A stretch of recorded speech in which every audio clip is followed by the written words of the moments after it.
Patriot Prepper here. Got a little fireside chat without the fire. Just a question and answer session. I've collected a lot of questions from y'all and been sent questions. What do I feel like will be what tips the scale on things? I think it could come from a couple of different sources. I think that the way the political system is now, that one party could try to do something, the other side will have to react, and then you can have mass chaos from there. And any kind of pandemic could come around. I had a great aunt, great uncle that died during one of the pandemics around the turn of the century.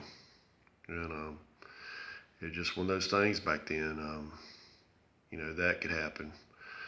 I had my own personal pandemic. I got spotted fever, and that put me out of commission. Luckily, I had some money saved up and plenty of food on hand, and I was out of work for close to a year, and that was rough. And I figured I was going to die at any given time, but I came out of it. Sunlight hurts me worse than it used to. Of course, I'm getting old too, so that could be a big part of it. What do I see as the greatest skill needed? Okay. You got to learn how to grow your own stuff.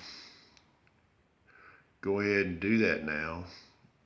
That'll help you save on your food costs. It'll give you exercise, and you'll be practicing this skill. What I worry about is people not practicing these skills and waiting for it. And then, they're trying to get good at this stuff, and the learning curve's shorter at that point, where you've got a longer learning curve now. You've got YouTube. You can go through and kind of be objective on what you see, what you read. Figure out your own way to formulate it, make it work in your life. What kind of food do I store? I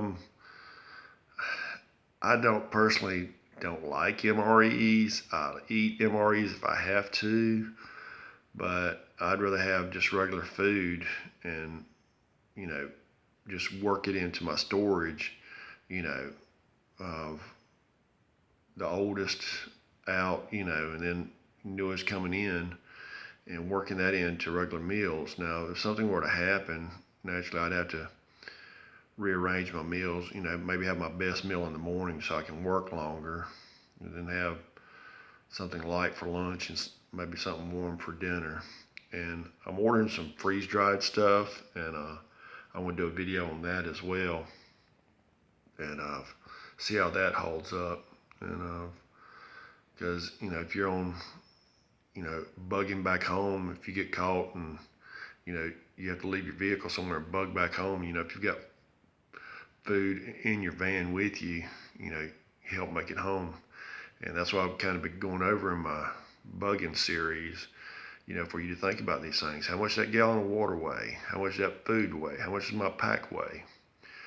The average military pack those boys carry is 65 pounds. And that is a lot of weight to walk with. And these guys are marching, and they're in tip-top shape. So I'll speak for myself. I won't speak for nobody else. I'm not, in the shape of those guys, but to have to try and tote 65 pounds, a couple hundred miles back. Of course, your load's going to be lightening. Your food's going to be lightening up as you walk. You need to have food where you can have a good hot meal at some point during the day. And then, if you're walking, have your granola bar.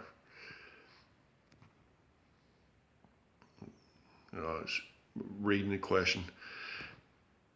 If I was caught from home, what would my objective be?